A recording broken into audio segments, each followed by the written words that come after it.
This rod right here is the Shakespeare Micro Series. You can find this at Walmart, Bass Pro, Scheels, Big Five. Pretty much every single tackle store that sells fishing equipment has this rod right here at $20. $20 is pretty cheap. Does this rod fish like a $20 rod, or is it actually worth it? Find out in today's video. Let's go over the specs real quick on this rod. The one I have here is a 7-foot ultralight rod. It did not have the action on the website. However, I can only assume that it is a moderate fast rod. The line weight is coming in at 2 to 6 pounds. This is a 2-piece rod with 7 total guides, and the MSRP is coming in at $20. Now, just a quick little background here. I have had one of these Micro Series since I was, I believe I was a freshman in high school. I used to fish a lot of the little stalker lakes around my house for trout. I had 2 7-foot ultralights, and I threw power bait off the bank and caught tons and tons of trout. Some of my old videos from way back when have me using the rod in the video. Used them for a long time.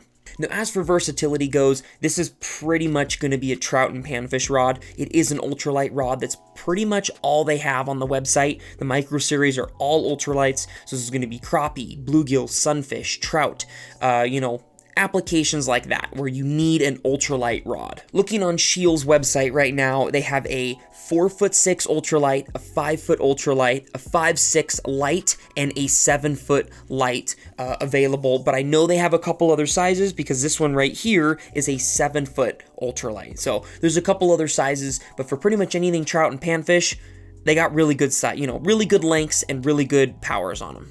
Now, as for looks, this is a very, very plain rod, right?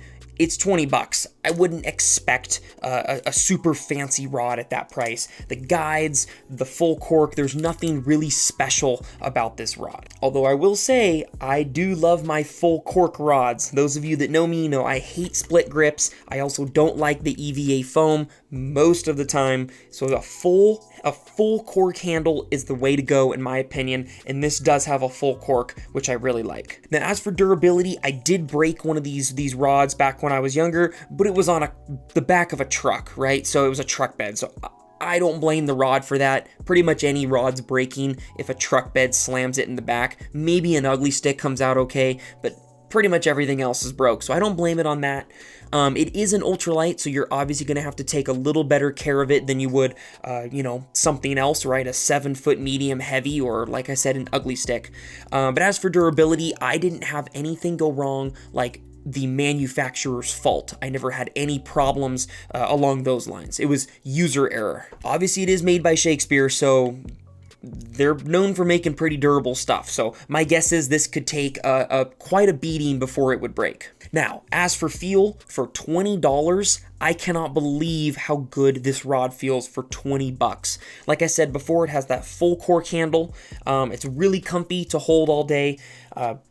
Like I said, I used to use these for trout, and in a pinch, I think I would still use these to this day. I mean, if I needed to go out on the river and go catch fish, I would have no problem going out and using this for a day. It feels really nice. It fishes well.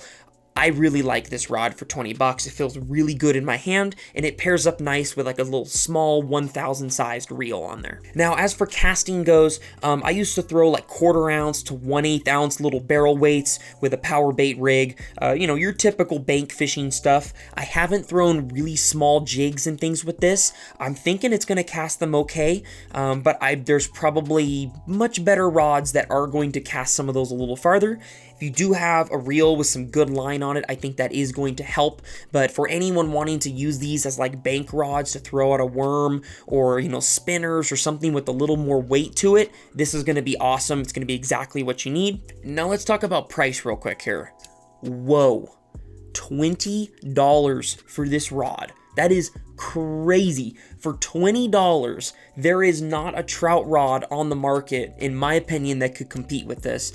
I don't know how Shakespeare is making any money on this rod. Obviously, it doesn't feel the most sensitive, right? It's a $20 rod. I don't think you're going to get any type of edge on the competition with a $20 rod. But in terms of that price range, this feels really, really good. And for those of you that want like an extra trout rod to go fish with, or those of you that are new to trout fishing or pan fishing, and you want like just a cheap little setup to get into it and start fishing, this would be a great option for you to just get out and get on the water. Now they do make here, this is the Shakespeare Micro Series reel, and this actually, you can buy the combo itself. I believe this goes up to about $30. The reel itself isn't that good. I bet the line on this is even worse, but in a pinch for $30, this will get you on the water and fishing, and I think it will get you fishing with a pretty good chance of having success, which is really cool. I love to see that price range, right? That barrier to entry. I like to see that go down because it gives people a chance to actually get out and fish and enjoy it, because that's what's going to keep people outside and enjoying nature, is when they enjoy it, right? So I think for 20 bucks, phenomenal. Shakespeare killed it with that price. If you were to put this in my hands and tell me, okay, what do you think this rod costs? I would probably say $50 to $60. To me, it feels very similar to like an Akuma Salilo. So that says something about how good of quality this rod is for that price. Now let's go over the pros and cons real quick of this rod. So first of all, for pros, price. $20, phenomenal price, right? Also, it's a pretty durable rod. For an ultralight, I think it holds up pretty well. The nice thing is it is only $20, so if you were to break it, you're not out a whole lot of money. In terms of sizing, I think they've got really good sizes. Some of those cheap ultralight rods typically don't come in a 7-foot, and I love a 7-foot for ultralights for trout and panfish. So I think that's awesome that they have a 7-foot ultralight available, in the size range. As for cons, it's sensitive, but it's not that sensitive. Granted, this is a $20 rod, so I'm really not knocking it too much here, but it isn't the most sensitive rod when compared to like the SSTs, the X11s, some of those also mid-budget, $50 to $100 rods. Overall, wrapping it up here, this rod for $20, phenomenal for anyone wanting to get into trout or panfish, and you want a cheap alternative to just get you out, get you fishing, and it's not something that's just gonna fail on you. This would be a great rod to go out and catch some fish. I am giving this a Humbug rating of 8.5 out of 10. Great product, Shakespeare. You killed it with this one. If you guys want to see a reel that would pair up very nicely with this, I will put that right here. If you guys want to see another rod comparable to this, I will put that up right here. Hope you guys got a kick out of today's episode. We'll see you guys next time on Humbug Videos. My light went out.